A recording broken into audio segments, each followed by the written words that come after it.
Hi, everybody, and welcome to episode 2 of the Pilots and Drones podcast. And I'm your host, Kent Nerhus, and we have quite the story for you today. Have you ever wondered if there's somebody looking at you with that drone up in the air? Well, one resident in Rockingham, Virginia did have that problem, and it happened for 4 years. That's right.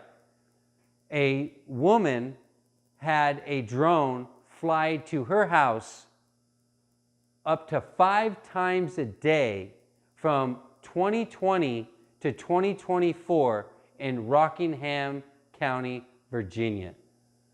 This is one of the most craziest drone stories we have ever heard to date. So this young woman who was living at her home with her family would go outside and a drone would show up starting in 2020. She contacted the authorities, police, FAA, Sheriff's Department, everyone under the sun, and she couldn't get the exact help that she was looking for until time was on her side. Her due diligence, she never gave up because this drone was harassing her family, her kids, her husband. It was flying up to 20 feet above their heads at their own home. So they were being terrorized at their home, trying to go to the grocery store, the drone would show up. Trying to do something on their farm, the drone would show up. So again, you can see this invasive practice that all of us are afraid of when it comes to drones. This lady had to deal with for 4 years. I mean, 4 days, 4 weeks, 4 months is one thing, but 4 years, that's a totally different level. So with the help of authorities, they got what was called a drone detection tower, and they put it on her property for about 2 weeks. They had it on her property, and they were finding the drone through the links that the video and the signal it was putting out. Specifically, remote ID, which is a new a new requirement that the FAA has, where every drone has to put out basically a signal that has a license plate on it, so you know who's flying that drone.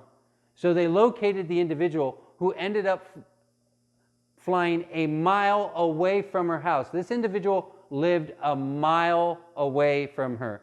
And this individual, who goes by the name of Dustin Honeycutt, he had to plead guilty to 6 of the 8 accounts. He was 39 years old.